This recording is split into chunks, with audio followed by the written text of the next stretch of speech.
Hello, and you are listening to the Book Was Better podcast, the podcast where we talk about the book of the film. I'm Luke. And I'm here as well. And this week we're talking about Frozen.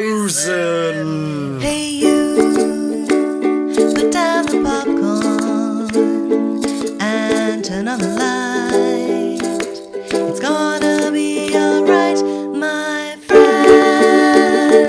In the end, take my hand and trust me, the book was better. Do you want to build a snowman? Oh man, do I want to build a snowman. No, Lizzy, do you want to build a snowman? Yes, Do you want to build a snowman? always. I'm not fucking around. I'm serious. Do you You want to? got- Do do you you any want to snow? build a? Do you want to build a snowman? Yes, You do. yes, Now, right now. instead of doing this, Blow this off. do you want to build a snowman? Can I get a hell yeah?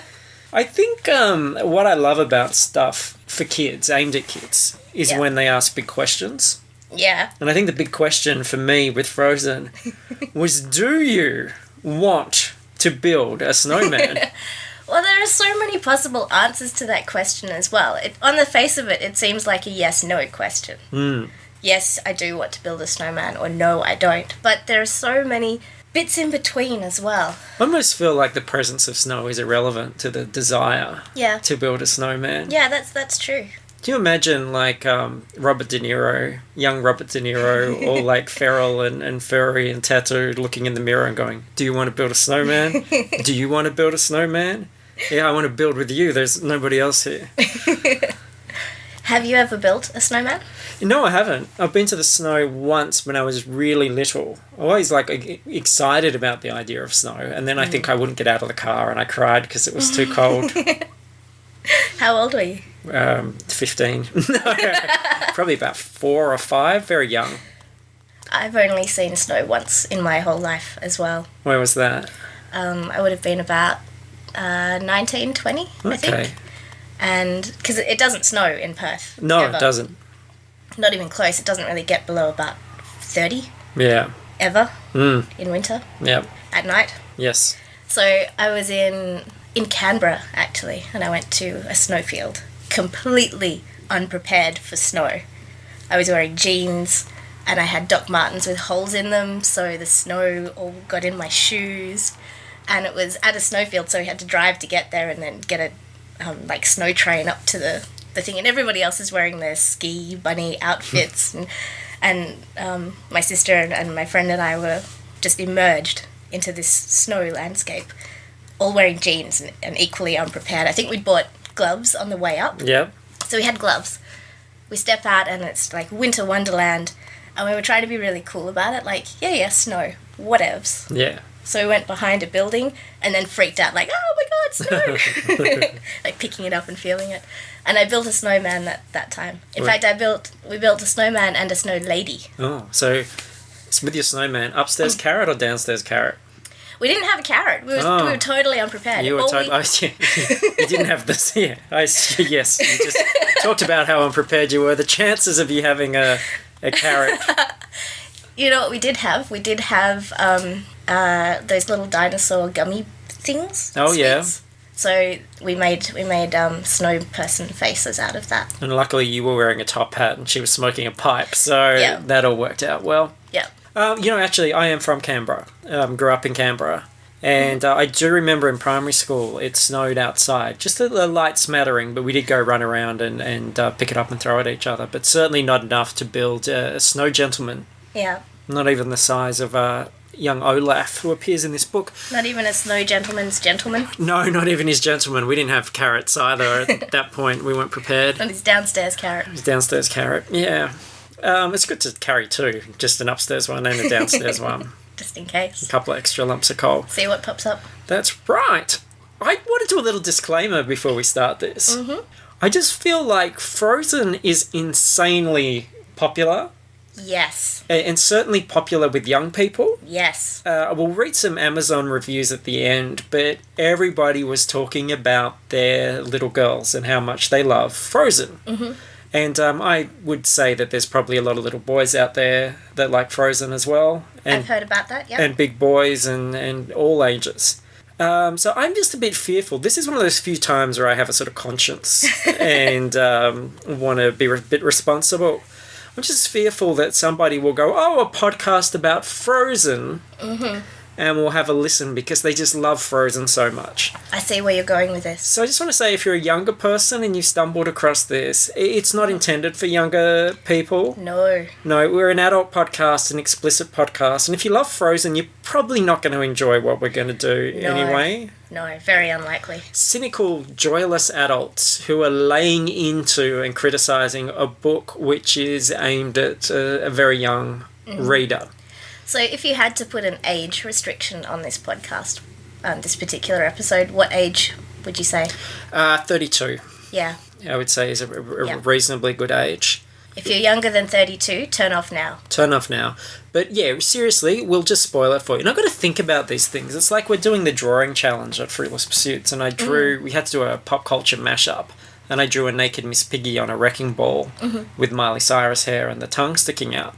And on Instagram, this what turns out to be a 10-year-old girl comments on it and says, not funny at all, and hashtags rude and reported. And, like, my initial instinct is I want to say, fuck you. But this is a 10-year-old girl, and that's not cool to be, like, saying that to her. And then I think, well, you know, because I hashtagged with Miley Cyrus and Miss Piggy and Muppets and stuff. In one fell swoop. Fell swoop? Fell swoop. Fell swoop. It was foul as well. Yeah. I've ruined two things for her at the same time. Yes. So you've got to be conscious of that sometimes. Yeah, that's the power of the mashup. You can ruin multiple things. Usually we do older stuff that very much appeals to a different generation. But I think this time it's Frozen. It's right. Finger on the pulse.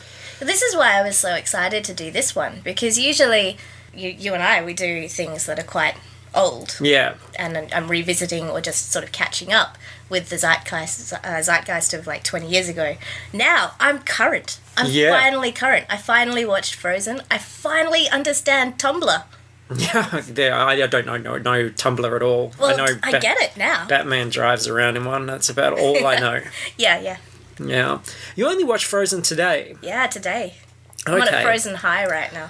Well, that's a really good place to start, is just to mention the film, because I think that's going to preface a lot of what we're going to talk about here. What did you think? Yes. Yeah, I get it. It's entertaining.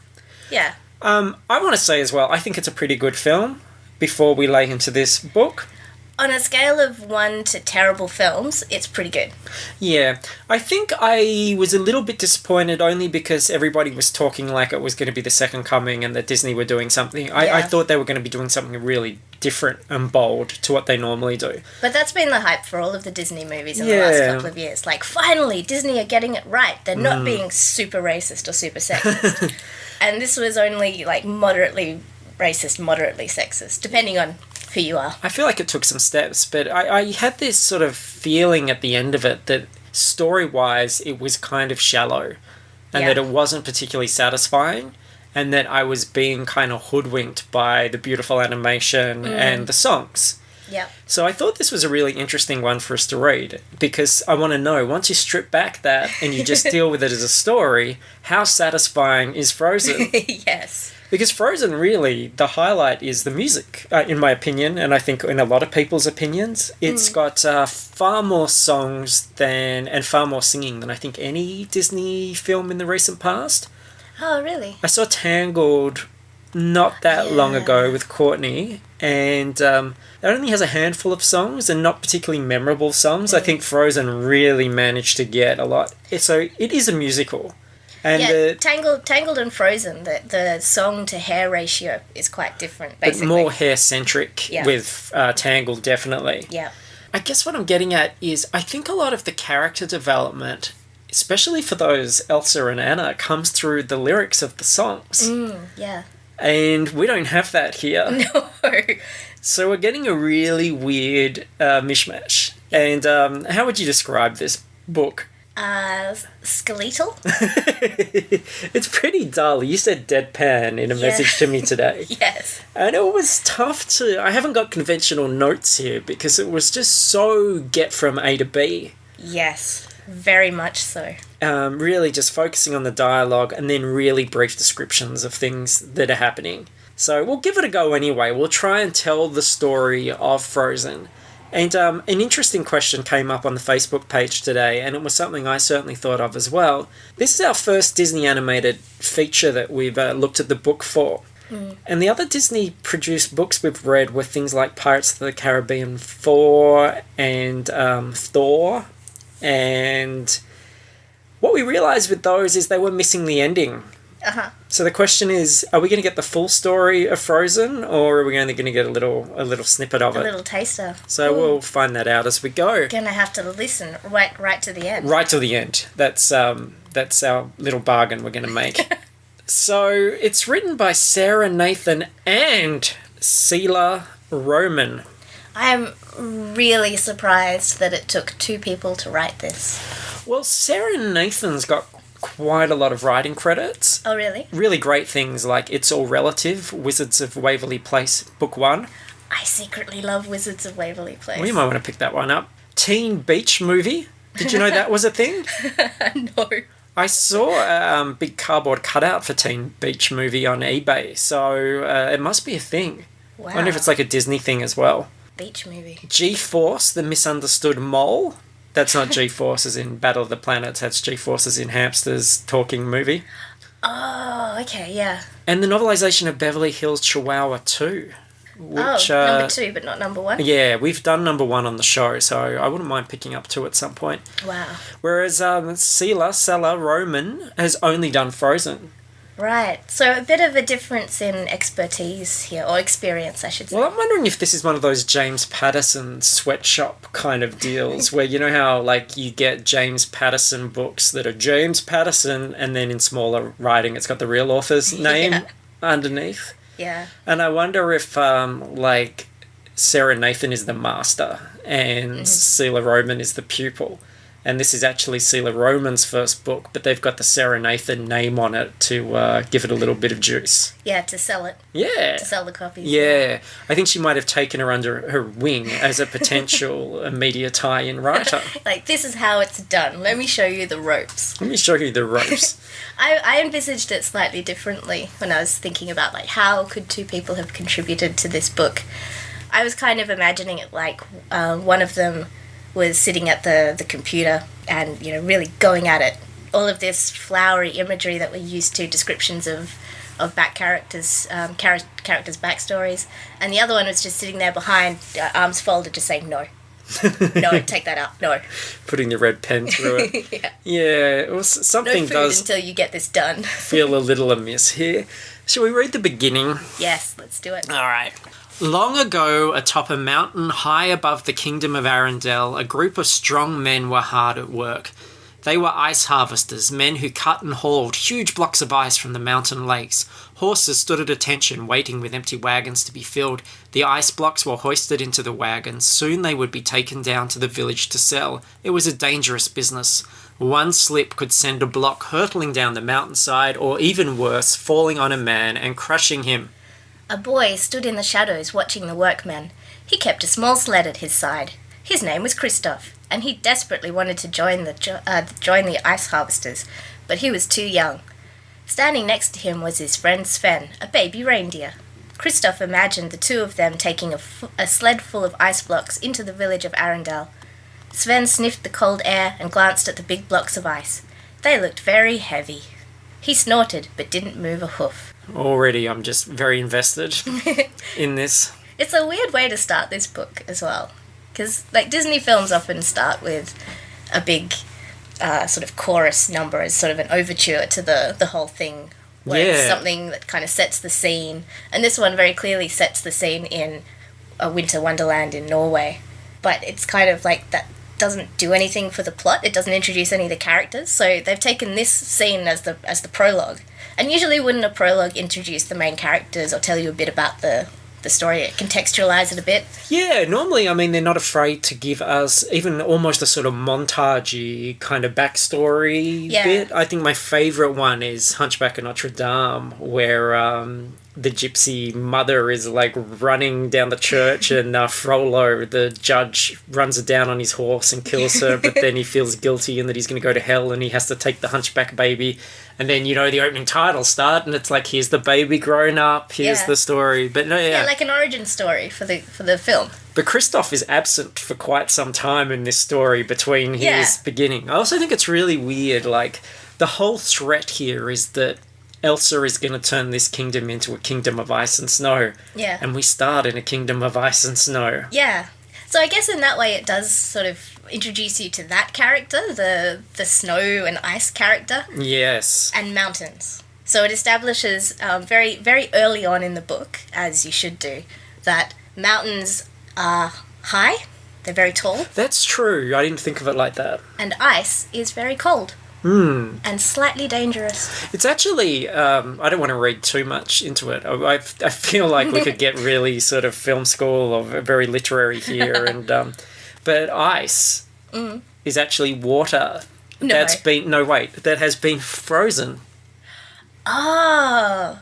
But maybe that's probably I might be reading too much into that. Whoa, everything is falling into place now. I don't know. That's just me probably. It's probably silly. There's probably some 8-year-old girl sitting here listening, just shaking her head. I told you to turn the fucking thing off. Not funny. It's not for you. Okay, so finally we go to Anna and Elsa. And they are children here, so this is the sort of the backstory. Yeah, here's the prologue. But Anna wouldn't give up. I just can't. The sky's awake, so I'm awake, and so we have to play, she said. Do you want to build a snowman? Elsa's eyes popped open. That got her attention. The girls were the daughters of Arendelle's king and queen, and the best of friends. Elsa couldn't resist Anna's begging. The sisters ran down the hallway in their nightgowns, laughing as they hurried along. Entering the great hall, where all the royal balls were held, they turned to each other. And then they went over here. And then they did this thing. I feel like this is where the king cheats on his wife. Like, he goes into the great hall, stands behind a suit of armour, and has his balls held by some willing maid. Hold my royal balls! Yes, sir. Anna clapped happily. She knew that her sister had a very special talent. She could create snow and ice, even in the middle of summer, which is good because it would be pretty useless in the winter when everything is covered in snow and ice already. Yep. With a twirl and a wave of her hands, Elsa magically summoned her icy powers. Quickly, she filled the great hall with mounds of fluffy snow, turning it into a winter playground. If this is a thing that she does a lot, like create snow and ice, what happens when it melts? Who has to clean that shit up? Yeah, probably the same maid that's just finished holding the royal balls now has to mop up. I wonder if it's like a talking kind of mop, a la Beauty and the Beast. Yes. Very, very frustrated character. So yeah, that I would maybe prefer that to the reindeer or something. I think that seems like a missed opportunity. But now it's getting real. We never found out the source of her magical powers, did we? Born with it. Yeah, but that's got to be in the genes or something. I don't know. There are quite a few things in this film that I don't fully understand. Do you think that maybe the mother made love to a carrot? A carrot? Yeah. Is that where you get magic from? Yeah. No, I mean like a snowman. We've already established okay. that that's a snowman's lowercase nose. Oh, nasal sex. Well, could have been. I don't know if you can conceive like that. Or his downstairs carrot. No, I think probably downstairs carrot and suddenly Ice Baby. Well, maybe. Ice Baby, that's what that song was about. I don't want to read too much into it. I mean, that could be just me. But I think that song was about some sort of ice baby. Yeah. Yeah. Definitely. We don't need notes. All right, as you said, suddenly shit gets real. Yep. As she stumbled, her magic went awry. Her frozen blast caught the side of Anna's head, right through her curls. And oh boy, You do not want to mess with curls. Am I No right? way. Don't mess with the hair. That's what got everyone into this mess. And Anna gasped and fell to the ground unconscious. Uh-oh.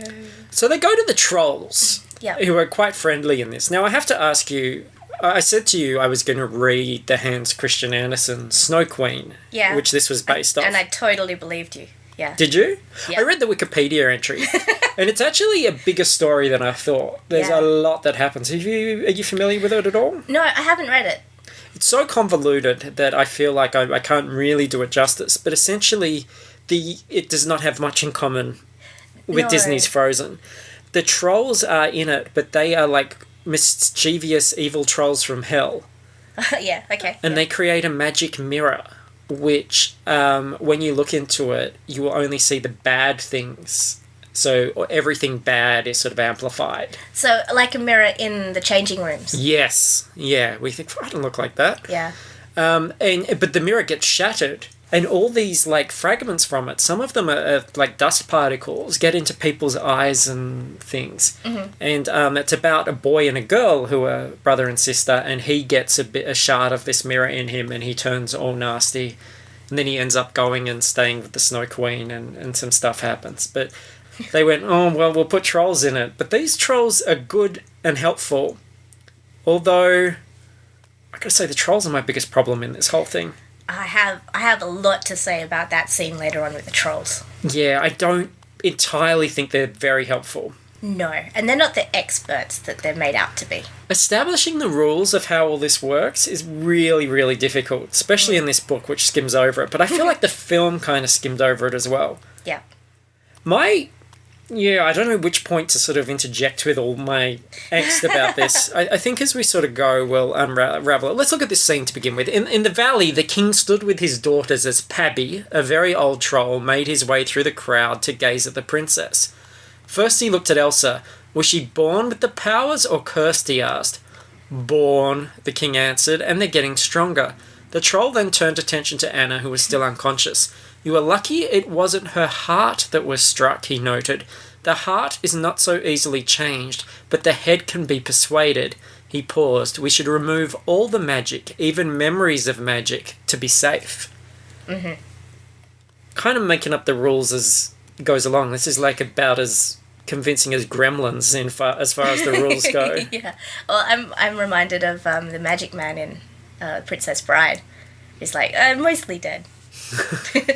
So there are... What I think I didn't get in the movie is there are different rules if you get hit in the head. Yeah. As opposed to if you get hit in the heart. Yeah. Like there are different requirements to fix that problem.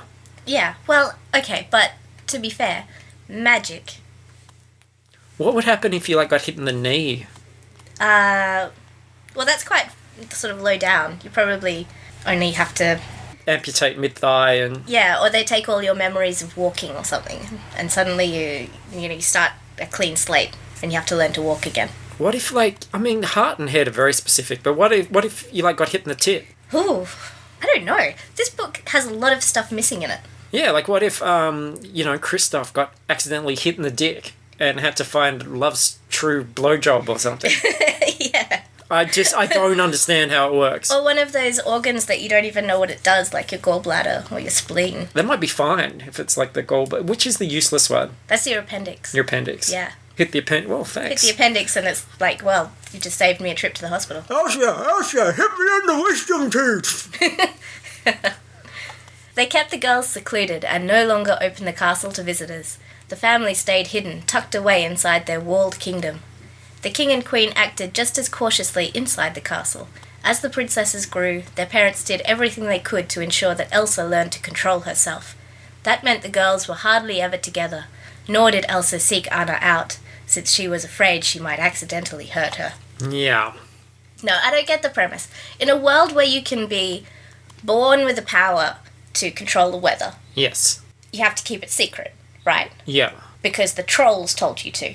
They did. There is a world where trolls are the experts in this sort of stuff. You go to trolls for advice and also magical remedies.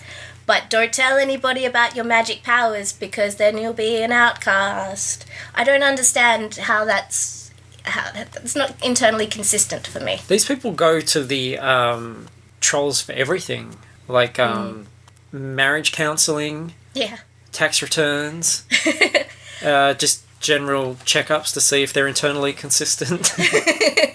But they don't give good advice like this. It's like going to Yahoo Answers for your advice. Well, the trolls essentially set up this scenario where both girls who love each other and have spent wonderful time together absolutely have nothing to do with each other and are miserable for...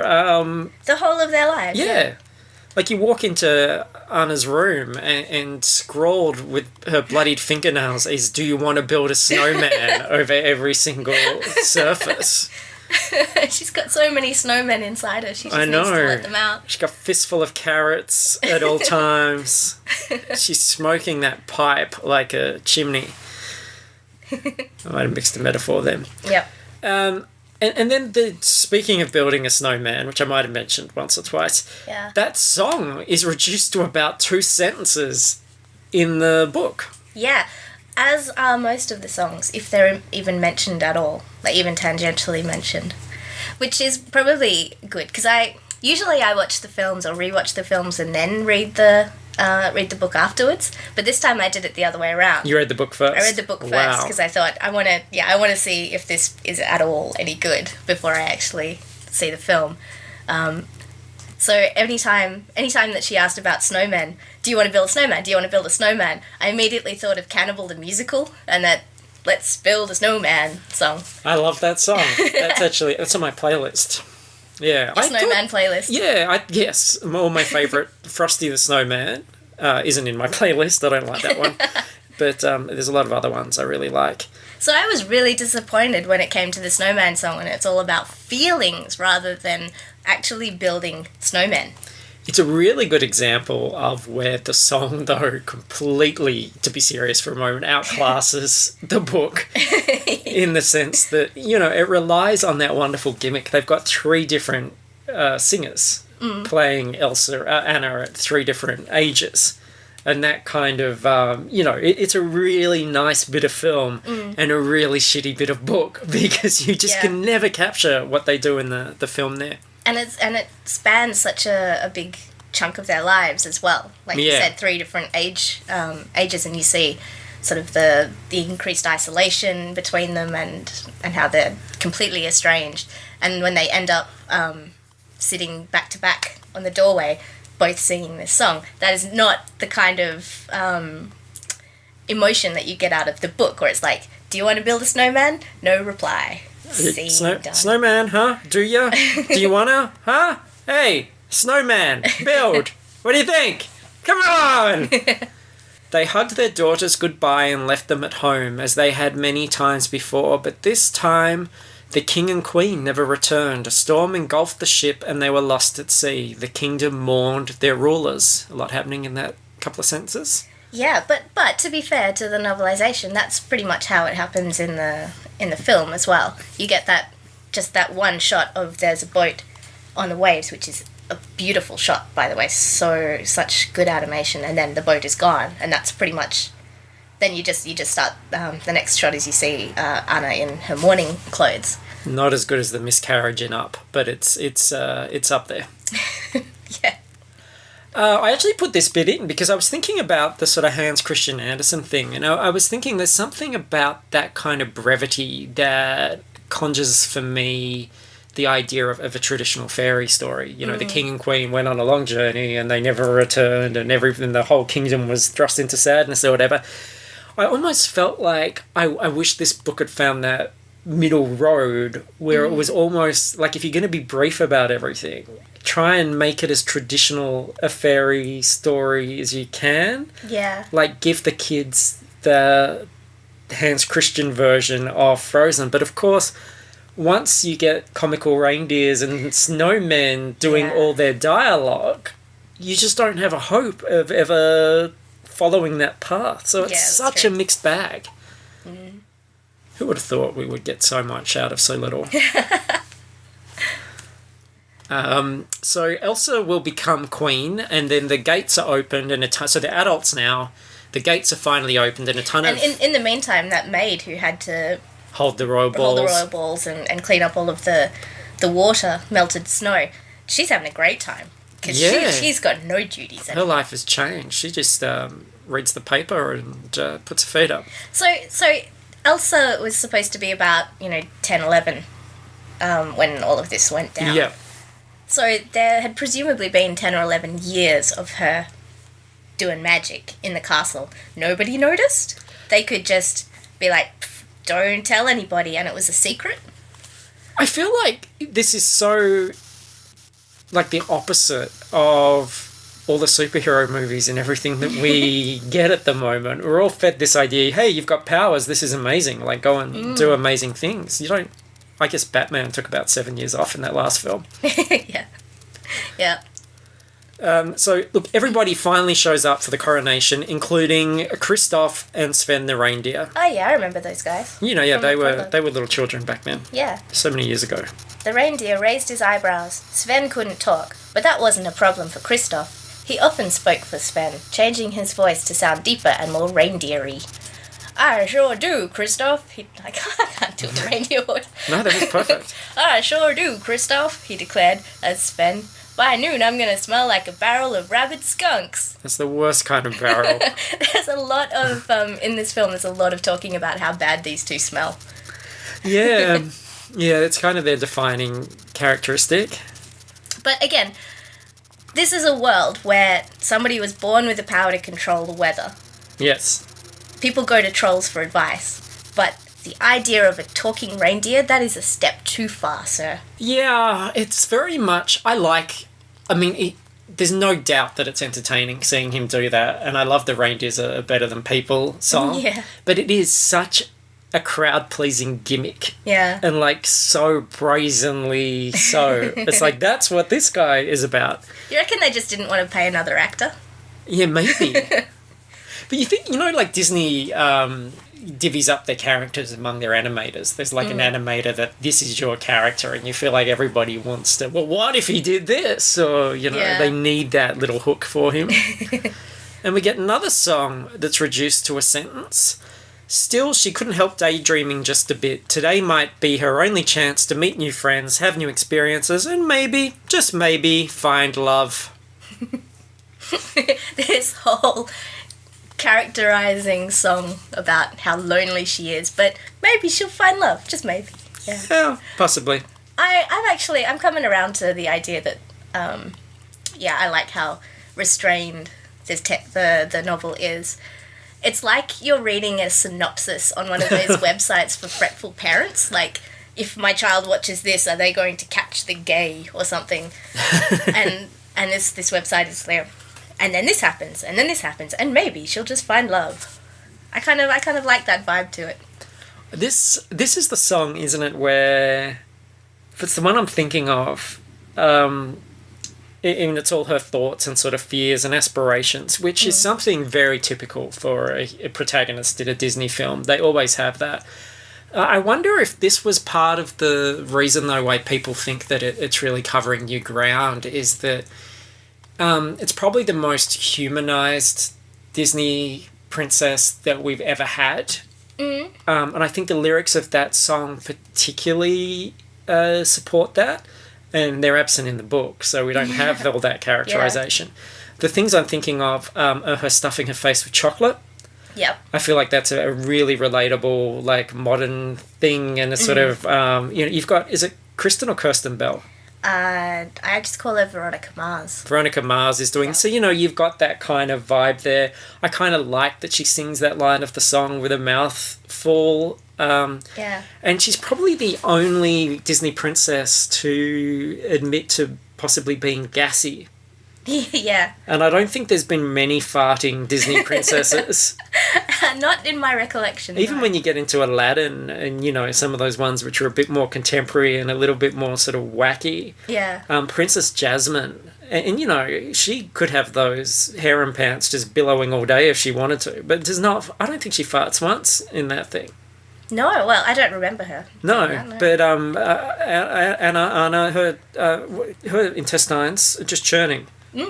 So I do feel like they're trying to make these characters more real Yeah. and relatable. Less princessy, more. Yeah. More DreamWorksy. Yeah, definitely. I think it has that vibe rather than a Little Mermaid, Snow White vibe. Yeah, but absent from this book, unfortunately. Yes. Apparently, realizing his mistake, the horse slammed its hoof back down on the boat. Anna and Hans fell the opposite way. This time, Anna landed on top of Hans. That's a bit fresh for a Disney princess as well. Oh, yeah. Not many of them lay on top of a man they've just met. Oh boy, Hans said, embarrassed. Ha! This is awkward, Anna said, acknowledging their positions. Not that you're awkward, she said, trying to cover embarrassment, but just because I'm awkward, she said. Yeah, good save. Again, contemporary, Yep. DreamWorks. Yep. But I don't know that I love that in this. You know, when Disney tries to reach out a bit into a different oeuvre than the one that they're famous for, they don't tend to do it very well. It's always a little bit clunky, and I felt that quite a few of these sort of modernizations were more jarring. They kind of took you out of the story a bit more. All right, I'm gonna do a bit of a tangent analogy because I agree with you 100%. Have you seen a show called? I've only been introduced to this recently from a work colleague. Broad City. No. It's about two girls in New York, two comedians. They're improv people. It started as a web series. Oh, I get it. Broad City. Broad City, and it's very funny and about their lives. But what I like about it the most is it feels very authentic.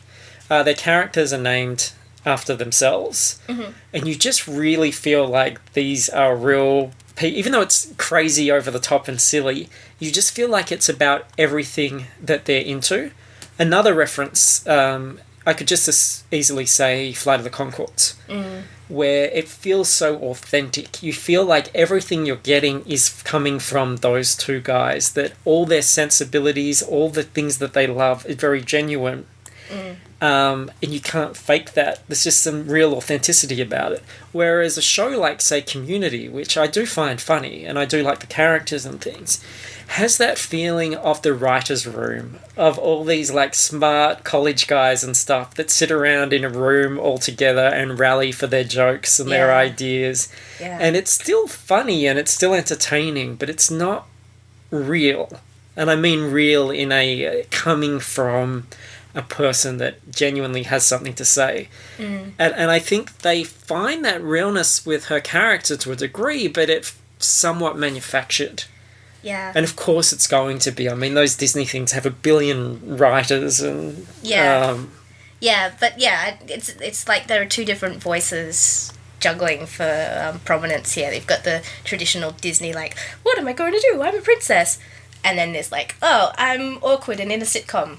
Yeah. voice. Yeah. Could I be any more awkward?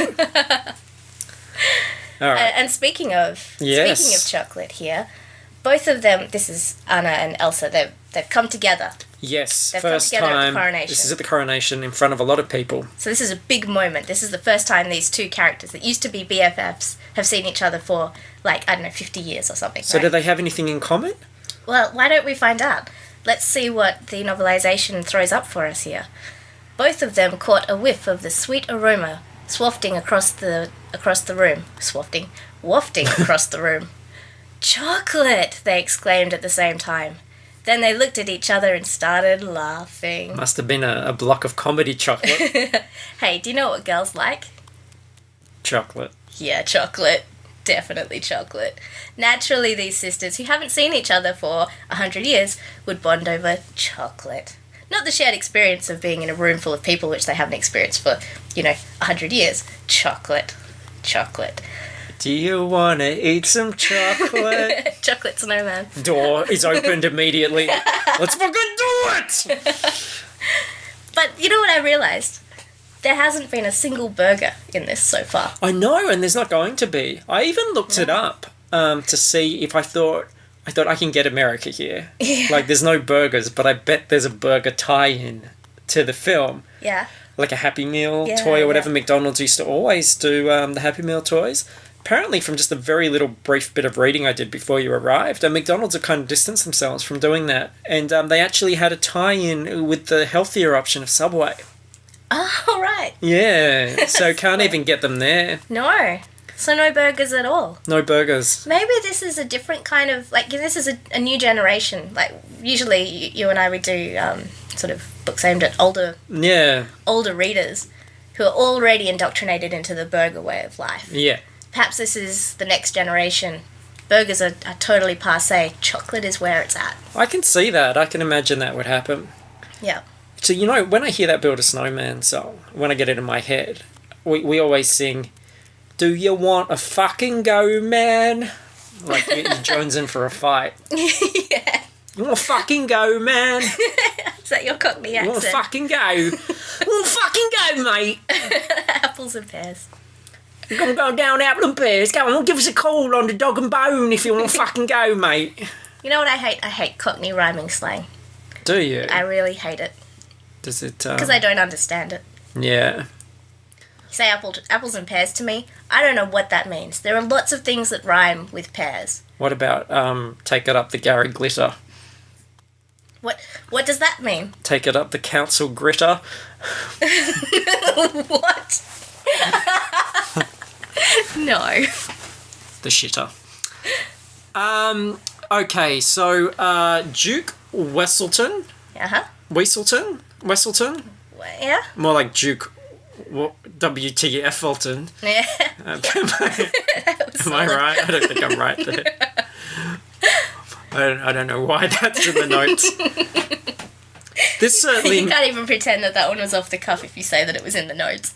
I know, I've got hardly any notes on this episode, but I've written more like Duke What the Fuckleton? Maybe that sounds better. What the Fuckleton, yeah. That's a good one. Yeah. I'm not going to edit that out because I think people should know what really happened here, but I'm just going to say it again. Duke Wesselton? More like Duke What the Fuckleton? Hi-oh! This certainly makes up for being shut out for 12 years for no reason. Do you know the reason? He asked Anna. No? Well, watch this. Like a chicken with the face of a monkey, I fly. Anna cringed as the Duke danced around her like a dying peacock. Like a chicken with the face of a monkey, I fly. That's better than up, up and away. What does that mean? Is that Cockney rhyming slang? Like a chicken with the face of a... Yeah, I think it might be. Because I said I read the book first and then watched the film. I was really bummed when I found out that that's actually in the film. I thought that this was like the creative juices finally coming out for the authors and they just like just had a fit and that came out onto paper. But no, that one's just a direct copy and paste. But I don't know what it means. If Photoshop challenge, if anyone would like to draw a flying chicken with the face of a monkey, I'd like to see it. I don't think I want to. I would like I'm to going to see that. it in my nightmares, that's for sure. Hans and Anna bond very quickly here. On the balcony, they sat on a bench, and Anna taught Hans how to eat a krumkake. Just bite it, the whole thing, she said. The pair laughed as the treat crumbled all over Hans's face. Yeah, it's a crumb cake, but spelt Krumkake, like crumkake. Krumkake. Or bukkake, which also crumbles all over Hans' face. Oh my god! Just bite it, the whole thing! No, that's terrible. Yeah, I think that was the one time the authors looked at each other slyly and winked. That was the one that got past the one sitting in the back with the arms crossed. Oh, so you know about that? Is it actually, how is it pronounced? Krumkake. It's krumkake. It's like a Norwegian delicacy, a pastry. Oh. A waffle in a special waffle iron that's not waffle shaped, but like with intricate patterns and stuff. Shaped and then filled with some kind of delicious cream. So it is quite similar to bukkake. It's quite similar. Another song completely truncated here. All my life has been a series of doors in my face, she said. Then suddenly, I bump into you. Anna explained that she felt like she'd been waiting a whole life to meet him, and Hans agreed. Done. Off to lunch. Yeah, wow. But again, I kind of like the brevity. I wish that people would use this type of explanation to explain pop songs to me. That would be good, actually. I would like to know. At my age, I could benefit from that. Yeah. He felt the same way. Anna couldn't believe her good fortune. At last, here was someone who understood her, someone who was open to new experiences and people, exactly the way she was. Hans was sweet, kind, and fun. They spent the rest of the party together, dancing, laughing, and discussing their pasts and their futures too. Can I say something crazy? Hans asked suddenly. Will you marry me? I wish he'd gone. Can I say something crazy? Hans asked suddenly. Like a chicken with the face of a monkey, I fly! And then he jumped out the window and was never seen again.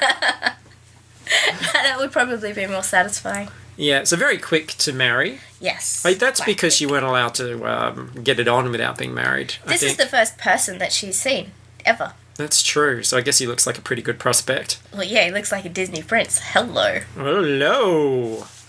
And this news is so crazy. When Elsa finds out, she completely loses her shit and she ices up the palace. Mm-hmm. Elsa really gave him the cold shoulder.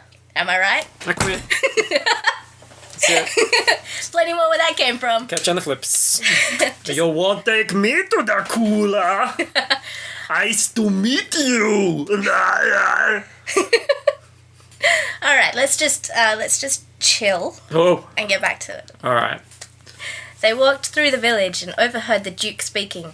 They've walked through. So Elsa's just run off after icing the whole place up. They walked back through the village and overheard the Duke speaking. They're in love, damn it.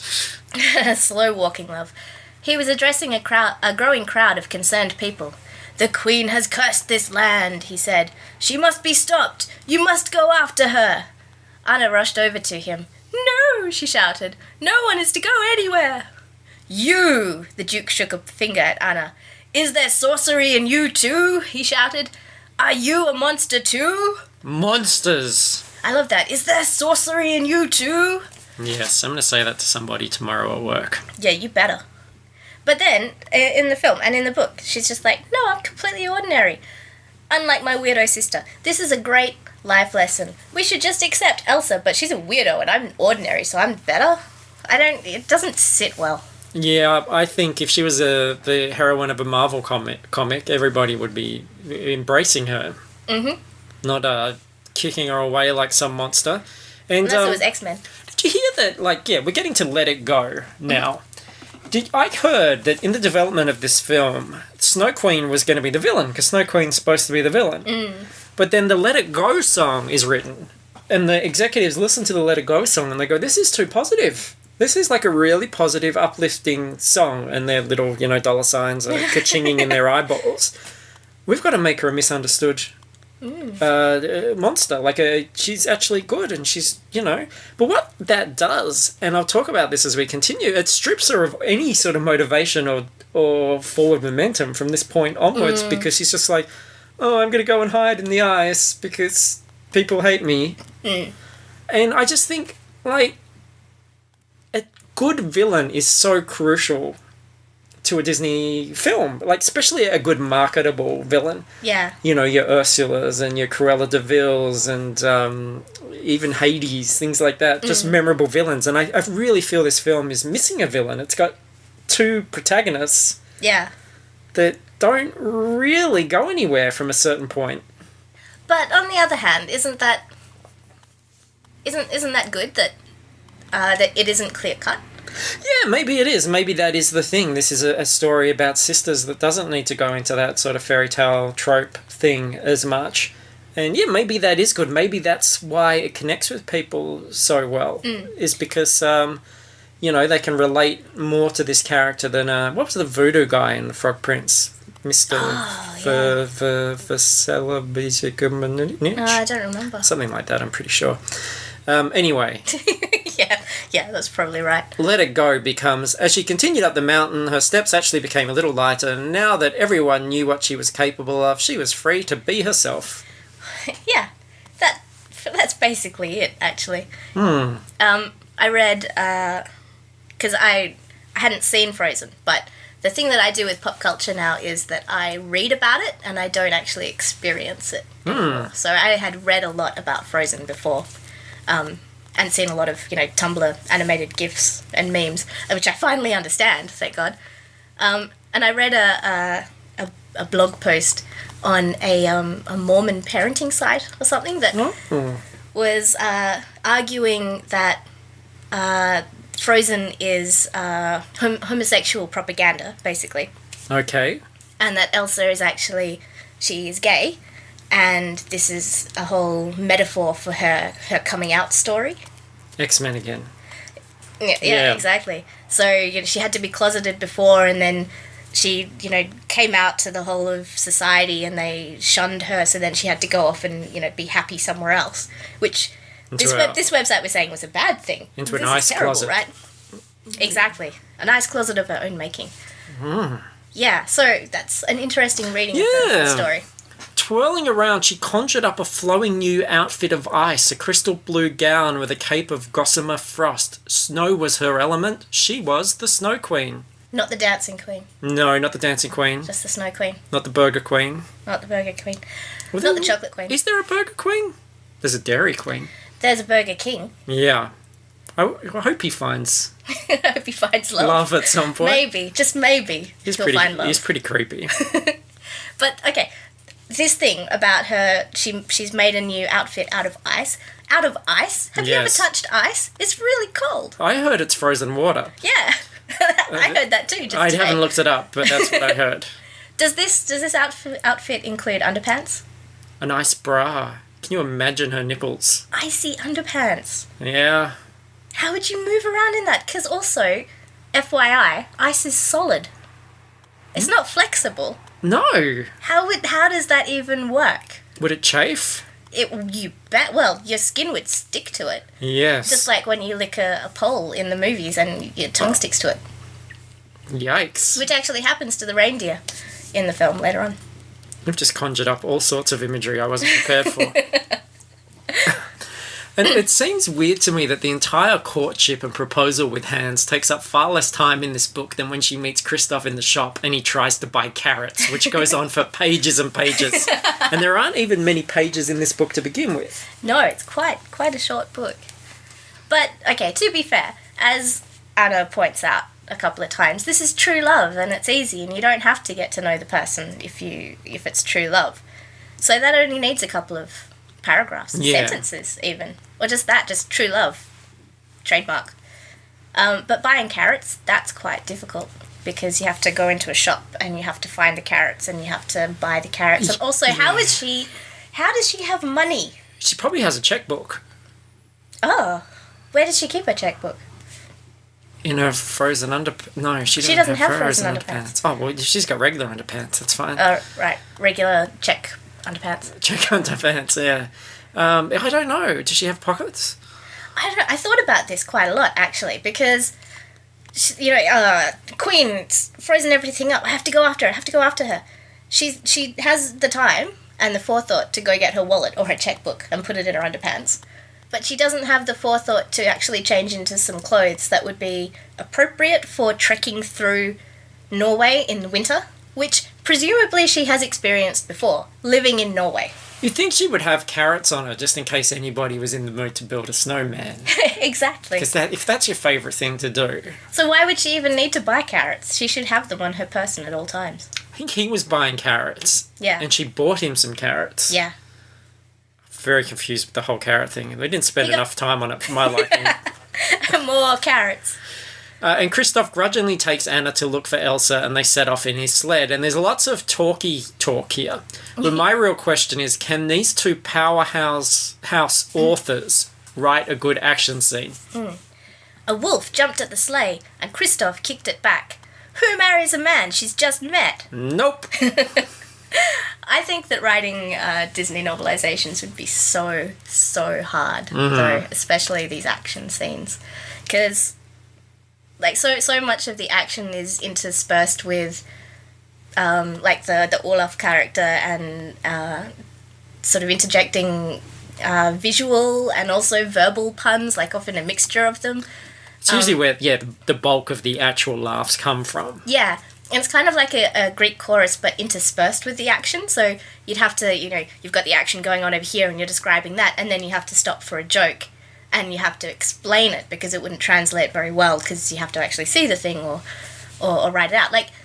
How would you effectively write out Robin Williams' Genie from Aladdin? Like that whole, when he changes his shape so many times and has so many different characters, how would you write that down?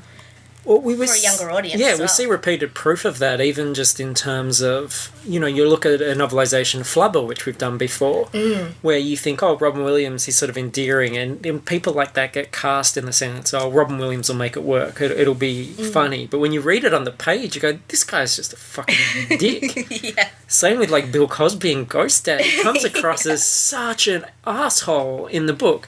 And then I watched the film and was like, oh no, he's actually really funny. He's cool. Yeah. It's a bit weird. Or, Mr. Megorium and his Magic Emporium. On the page, just want to punch him in the nose. Punch him in his carrot. The bottom nose. Yeah, so I think that, they had a hard job. Yeah, that's true. And look, credit where credit is due. This is actually the correct response to the sudden arrival of a talking snowman. A goofy little snowman with twigs for arms, but no nose appeared. He laughed at his own yellow snow joke. Am I right? He asked Anna. Ah! Anna screamed. She'd never seen a talking snowman before, and she reacted quickly. She kicked him in the snowball head, which went flying right into Kristoff. Hi, the snowman head said. You're creepy, Kristoff told the head. He tossed it to Anna. I don't want it, Anna shrieked, throwing it back to Kristoff. And you're right, that's the correct response when presented with a snowman, a talking snowman. Imagine if all Disney films followed that formula, like Cinderella's getting ready for the ball and this little mouse in a shirt comes out and is like, hi Cinderella, and she's like, fuck, and just like hammers it into the ground into a paste with a glass slipper.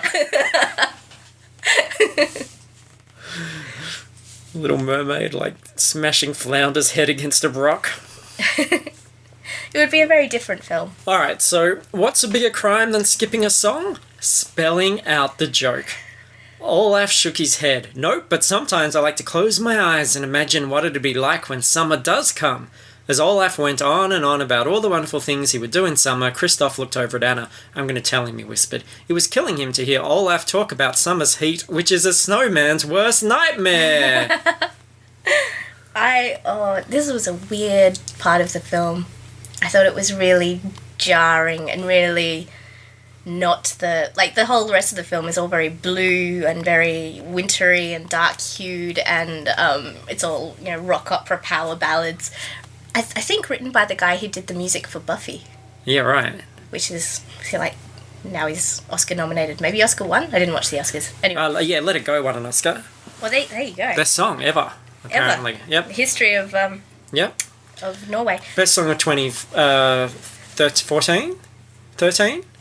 And that was the most recent year, which makes it the best song in history. I think pretty sure that's how it works. So good on that guy. Yeah, so yeah, that song is all like oh, la, la, la, la.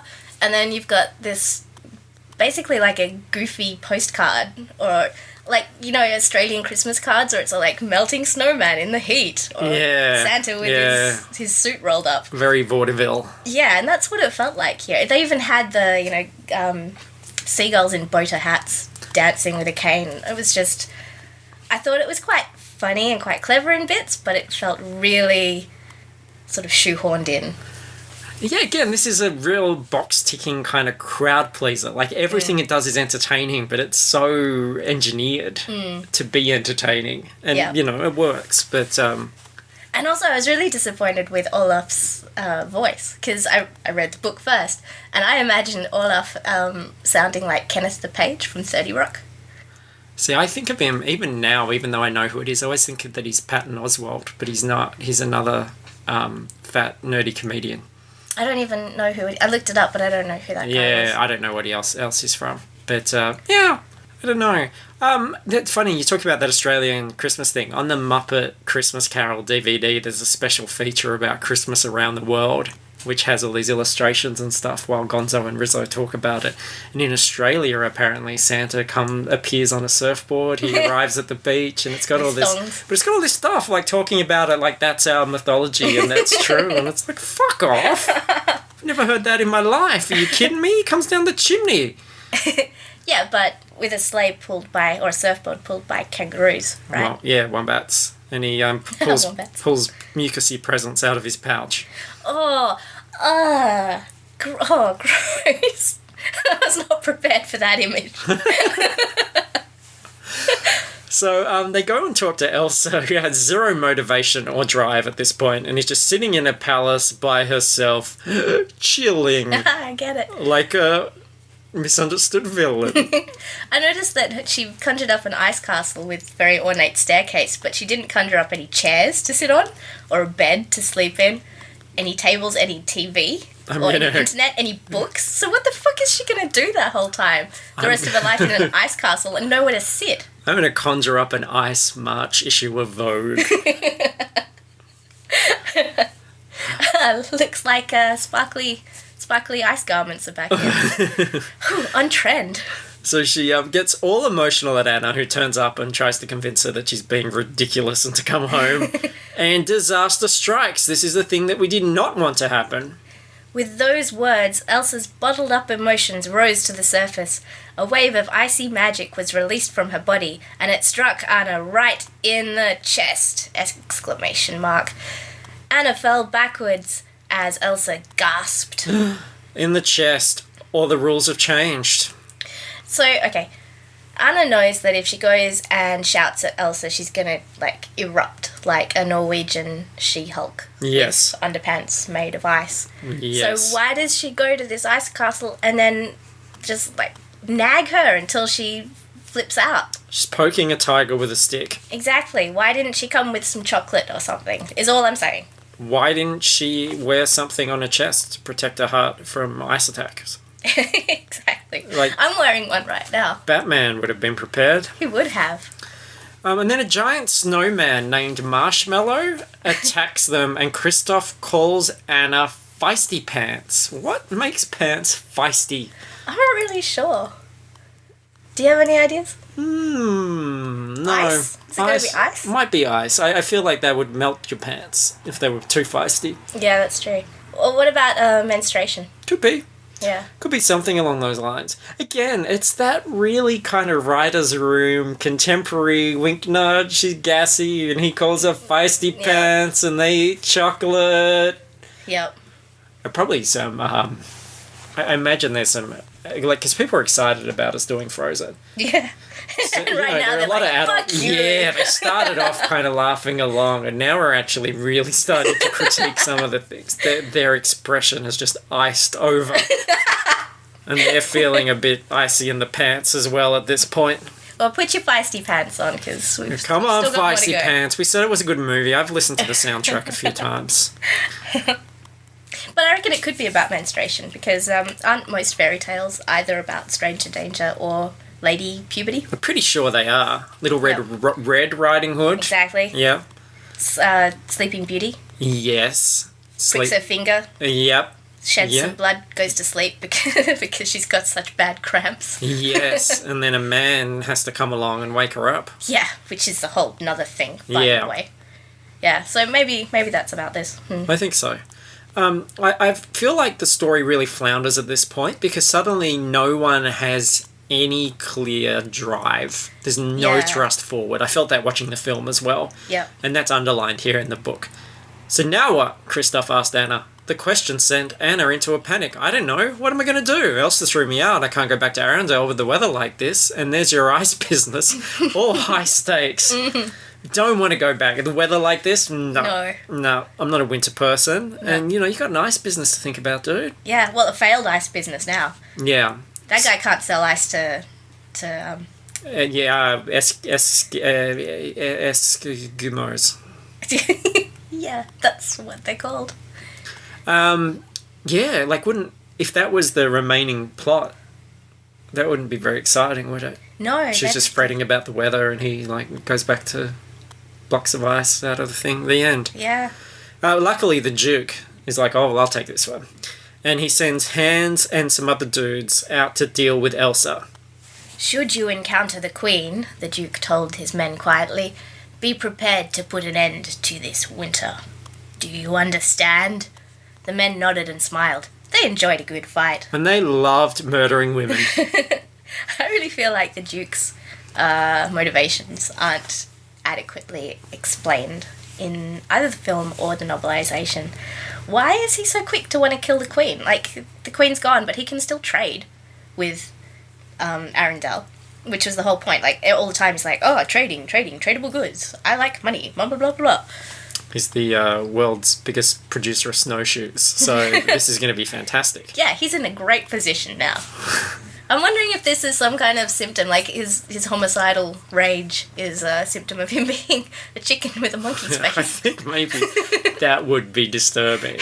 But, you know, when you are a chicken with a monkey face, you shouldn't be throwing around monster people just because they're very good at building snowmen. Yeah. You know, they should just settle this whole problem. They should go get Elsa and then the Duke, and they should have a dance-off. Because he's like a chicken with a monkey for a face. Yeah, he's got no chance. I guess that's why they call him Duke. What the fuckleton and Elsa is captured and imprisoned, and Kristoff and Anna have to go off and see the trolls to deal with this whole body turning into ice thing that's happening. A troll named Soren cut him off. We know what you need, he said confidently, and with that, the trolls began to tell Anna all about Kristoff's shortcomings. According to them, he was a bit of a fixer-upper, but a little love would make everything right. Another song boiled down to a sentence. Oh, I was so angry about this. This is so fucked. I hated this part of the film. And I really like the novelization's really deadpan, really to the point reading of it, where it's just like, and then they told him how shit Kristoff is. And then they were like, just love him and it'll be great. Like, Humanizing again. They're trying to humanize these characters. Hey, look, we're not all perfect. She farts all the time, like, because she eats too much chocolate. Yeah. And, nature's laxative. Yeah, and her stomach is just, like, churning away in there. And he is has sex with a reindeer. Yeah, what was that about? It was weird. Oh, really, really weird. But I think it's such a horrible message to be normalizing this idea that, like, yeah, sure, this guy is terrible for you, but just, you know, put up with it. Put up with it because you got to get married. Yeah. And you're not so great either, so just put up with it. No, I think that's terrible. All of the things that they list, like, he's a grumpy shit. He hates everything. He doesn't have any friends. All of those are bad. They're deal breakers, lady. The bridge where they reveal he murdered 3 hitchhikers. Exactly. You don't want to be hitching your wagon to that particular reindeer. No, girlfriend. No. You got to drop that 0. Get yourself a 0. Yes. If there's anything you've taught me. But also. Or if you're Elsa, you drop that 0 and go below 0. I like that one. I rhyme 0 with 0. But a different type of 0. Yeah, quick, say something else. Well, I just wanted to point out how different this novelization is to the other ones that we usually do. Again, because did you notice this excerpt started with a troll named Soren cut him off, and we didn't get this whole 5-page rant about his backstory, what clothes he's wearing, what he ate, what his cat is doing. Nothing at all. It's just right to the point, back to the plot. Yeah, but I'm still trying to get hold of these rules. There is ice in your heart, put there by your sister. If not removed, to solid ice you will freeze, he told her, forever.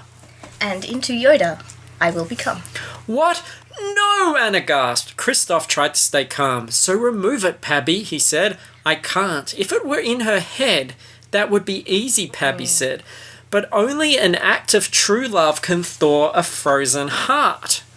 An act of true love, Anna repeated. A true love's kiss, perhaps, suggested a nearby troll.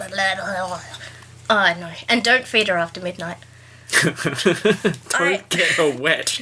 She starts to multiply. That is... I've never understood that before, but that's how it works, right? Yeah. Yeah. I was so angry. This whole thing with the trolls here, I did not understand it. I did not like it. I rolled my eyes so hard that I felt pain. I could see sound, and it was, But, okay. But then see I got to skull. Exactly. Because, again, it's just like, love is gonna fix everything. just maybe this guy who's terrible, but, you know, he's standing there, so you may as well marry him. Oh, so angry. Anyway, but then I got to thinking, maybe this is,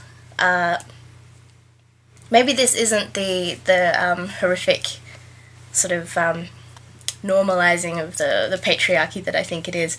Maybe this was the screenwriters trying to have a subtle dig at the kind of people who are like, but we have to have a love story in this film, otherwise it's not interesting. Maybe the trolls are representations of the trolls that are then going to complain about the film. And so they could have the trolls saying all of this stuff about, like, you have to get married, you have to have a love story, blah, blah, blah, blah, blah. And they could do it and also represent them literally as trolls. This is a really hairy one, and this is the sort of crux of what worried me with the film, because it's one of those films where people say it challenges expectations. And I think maybe you're right there, because they obviously want to take us on a bit of a goose chase here. They want us to think that the true love is about... At the moment, we're thinking, well, true love's kiss, which is a red herring. But we're thinking this true love thing is going to be her and Christoph. And only because he's a better alternative because he's a real kind of flawed gentleman who's been helping her out, not Hans, who's been like... Yeah, and they've spent like a day and a half in each other's company rather than just a party. And if you've been into Toys R Us, there's not Hans dolls, there's Christoph dolls. We know Christoph is important. Yeah. So we're thinking that at this point, well, the expectation shift is that it's not Hans... It's not the prince. It's the guy who sleeps with the reindeer and smells bad. That's the twist. And it turns out that that's not actually the twist. The true love is from a third source altogether, which we will get to. Yeah, no spoilers. Well, let's spoil it, because we're going to get to it in a minute anyway. The true love ends up being Elsa. Yep. Now, my issue with that is your heart and your head, there's got to be about 10 centimetres or 15 centimetres separating them, right? 20 centimetres. Yeah. Where is your heart? It's kind of there-ish, right? Yeah, kind of. Where's your brain? Yeah. Like here? Yeah. That might My be, brain's here, baby. It's sort of like here. So what I'm saying is, yeah, it's like about a foot that separates them. I mean 11 inches. I mean 10, 9, 8, 7. Whoa! No, what I mean is there are completely different rules. Because she got hit in the head, she was not allowed to show love to her sister, and they were kept separated and had nothing to do with each other. Yeah. But when she's hit in the heart, it's the complete opposite solution, that they do have to spend time together and love each other. And, and can talk about the magic. But if it's the head, you can't talk about the magic, and you have to not be together. Yeah. But what did trolls know about this stuff? Anyway. Nothing! It's not Elsa that's showing the love, it's Anna. Anna is doing the ultimate sacrifice, so it's Anna's act of true love, because her love for her sister. It's for her sister, yeah. So it saves it. Yeah, before it was you had to keep them separate because of danger. Yeah, I don't understand it either, because obviously there was still love there, but I guess you didn't have the ultimate sacrifice that happens here. But I just mean, like, the solution when she's hit in the head is to be apart. And the solution, just to really simplify it, and the solution when she's hit in the heart is for them to be together. One of the solutions doesn't acknowledge magic, the other one embraces the magic. Yeah. One of them doesn't acknowledge their love, one of them embraces their love. And there's only about 20 centimetres in it. Well, I guess that's why the trolls said it's different. Different rules. They were very clear about that. Because they said so, yeah. Alright. We're nearly there. So she returns to Hans. Han Solo, yeah. I know, but even Han gets called Han and Han. Yeah, but just like Han Solo is from Karelia, and Hans is from the South Island. I think that's what they said. Of Karelia. Yep. Of Naboo. Very different. They return to Hans only to discover that he is the biggest troll of all. It was all a ruse and a twist, making him the most unmemorable Disney villain ever. I know, right? But when I was reading it again, because I hadn't seen the film, I was like, oh, snap! Yeah. I was really fucking betrayed by this, because I was a little bit in love with Hans. He seemed pretty perfect. Yeah. Too good to be true. Turns out. And even though I was expecting that, it was still, major betrayal. It was kind of like that time that I found out that Gordo was the worst, when I thought that he and Lizzie McGuire were totally meant to be. Yeah, and then you found out the actor, like, didn't he tweet her or something, and he was like, hey, nice titties, Lizzie, do you remember me? I want to fuck you in an uncomfortable place. Something like that. Yeah, paraphrasing. Yeah. Yeah, my heart hurt, and I needed to... Yeah. I needed to have some ice in there or something. True love's kiss. Yeah. You needed someone to make a noble sacrifice. I did. So much of this this novelization, as we said, is really literal, like bare bones stuff. It was all this happened and then someone felt these emotions. But I think, unlike other novelizations where all the flowery stuff is at the beginning, I think there was a lot more flowery, fun stuff towards the end of this novelization. Maybe they were trying to like get the word count up. I think it's maybe because, we take a break from the songs at this point. Yeah. Like, the stuff is actually spoken and sort of thought about, and if it is, then it's included. But when it's in a song, they just don't bother. Yeah. Maybe they hadn't even written the songs by the time that the novelization. Quite possibly, just a rough outline. Maybe I am a monster, she thought. Han's words haunted her. Her powers had done nothing but cause great trouble for the kingdom. Elsa knew that she had to leave Arendelle so she wouldn't do any more harm. She did this like about 30 minutes ago. As her eyes welled up with tears, she looked down at her shackles. Wouldn't they turn into ice? They were completely frozen, and suddenly they broke open. Then with a thunderous crash, ice broke through the dungeon walls, splitting them apart as Elsa's emotions overwhelmed her mind and heart. They're the two worst places to be shot. Realizing she could escape, Elsa hurried through the gaping hole in the wall. Yeah, there are adjectives in that. There are some, It's almost like a real book. Yeah, almost. So it almost comes to a head on a it all comes to a head. Does actually come to a head on a frozen fjord. Anna tried to focus. Then she realized that Hans was standing over Elsa, who knelt on the ice, her face buried in her hands. Horrified, Anna watched as Hans drew his sword and raised it over her sister's head. He was taking his time, almost smiling with anticipation. We go totally Game of Thrones here. He's going to hack open this woman's head. Which is pretty brutal for a children's film. Yeah. And this is a pivotal moment. This is the moment. So how does the novelization deal with this? In that instant, Anna's entire body froze, turning into solid ice. Hans' sword came down at full strength on her body. The sword shattered. Hans reacted in angry astonishment as jagged pieces of steel fell into the snow. So kind of like a government report. Pretty dry, pretty dull. Yeah, and then Boba Fett takes her away and she ends up on display in Jabba the Hutt's palace.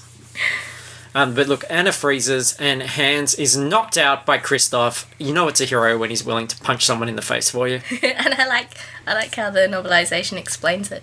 He hits Hans right on the jaw and knocked him down. There would be no second blows for Hans.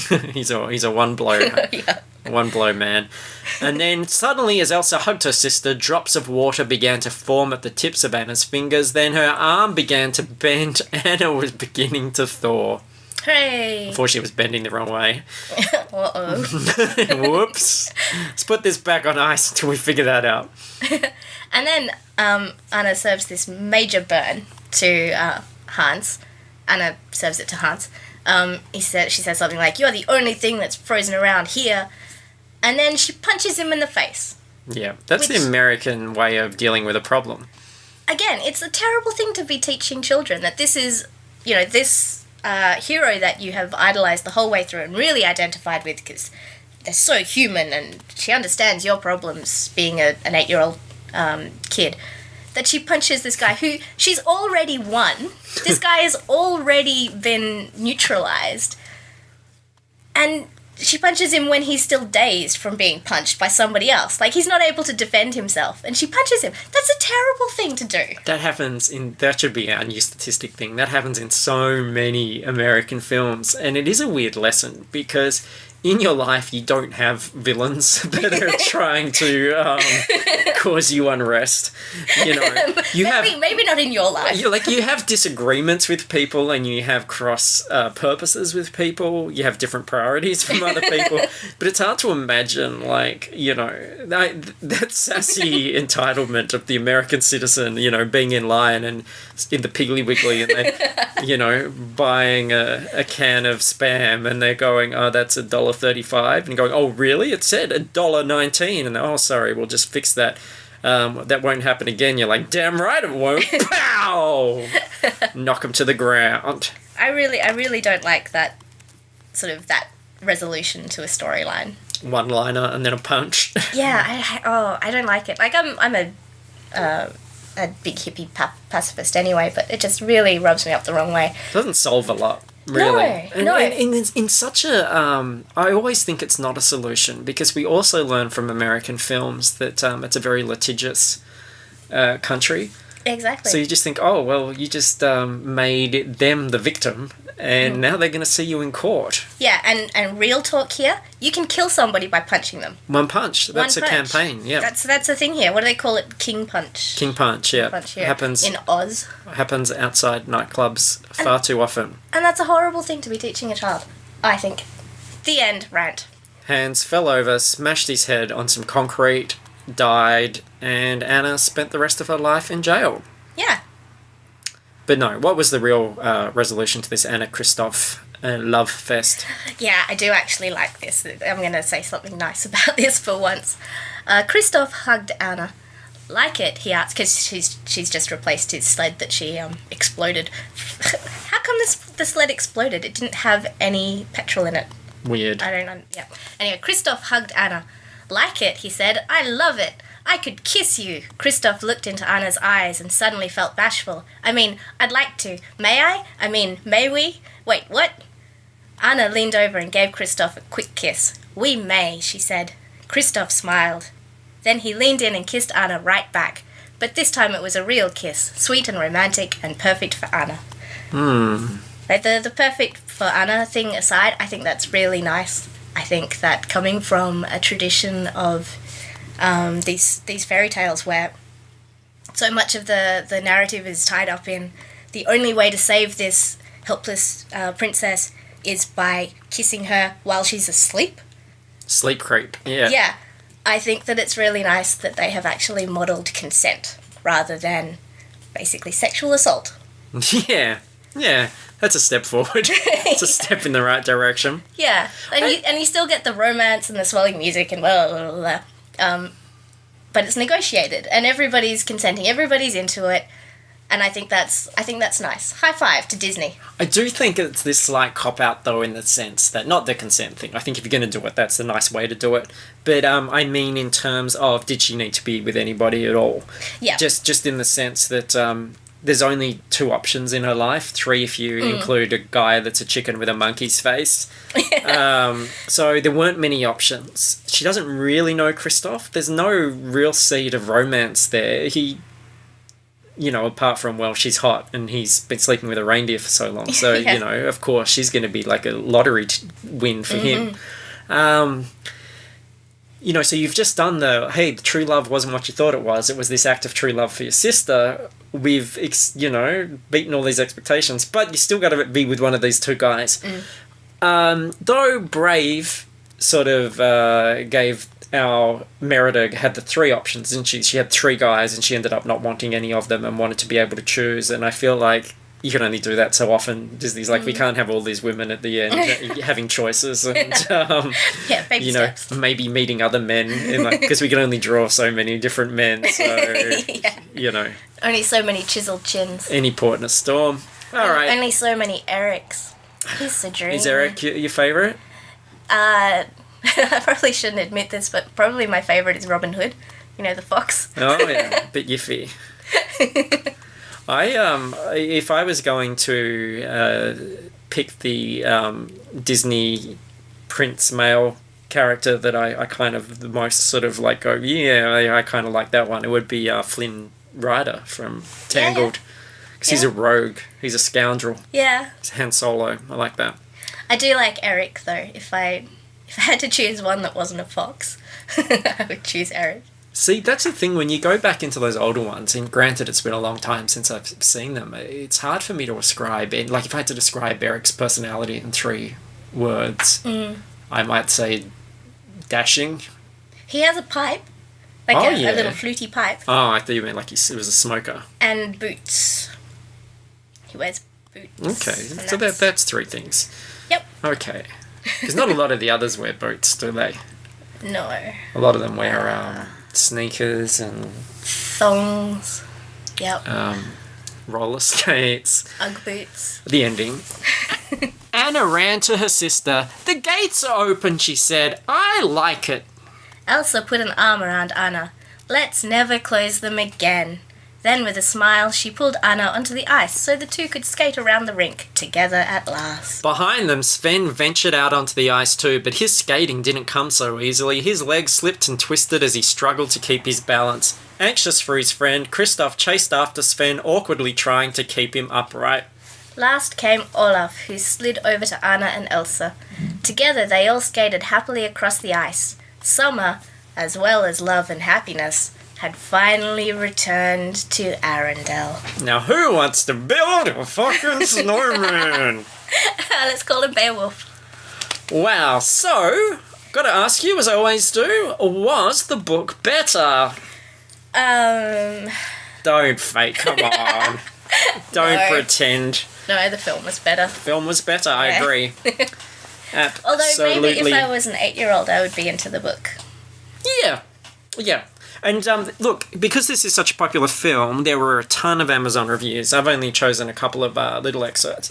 But they almost were identical. And they were all, I bought this book for my 4-year-old, 7-year-old, 8-year-old, 9-year-old, and they loved the film. And, you know, although there was this common thing about people going, "Oh, I should have read the description better. I didn't realise this was actually going to be a novel. And it's a bit too hard for my child." What were they expecting? Oh, yeah. Here we go.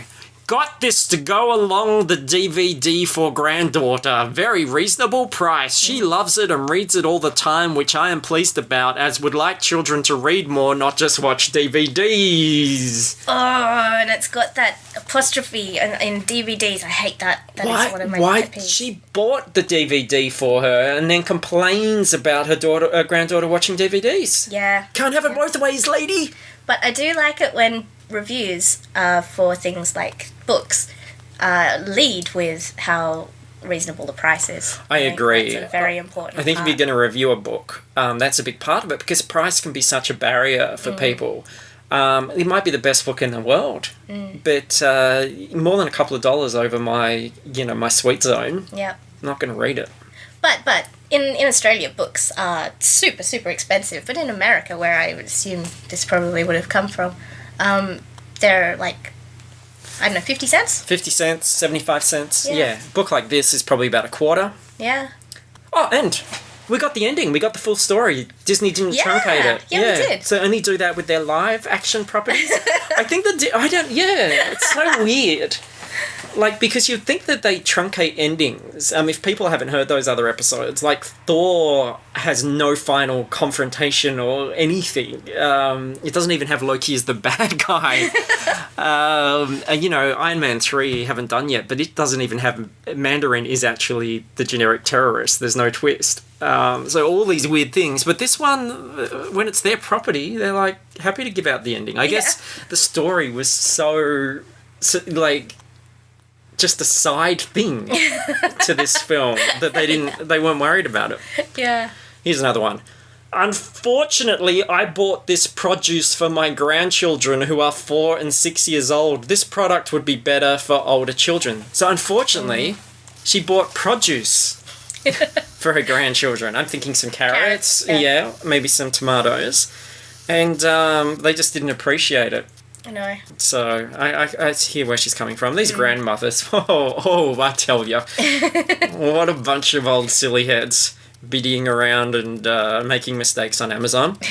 And finally, "Love it, worth a buy and really would get it, has pictures and it's great and it's also a good price." Very true. All one sentence. But again, if the price is right, Yeah. I think that's what that show was about. I might just be reading into it too much.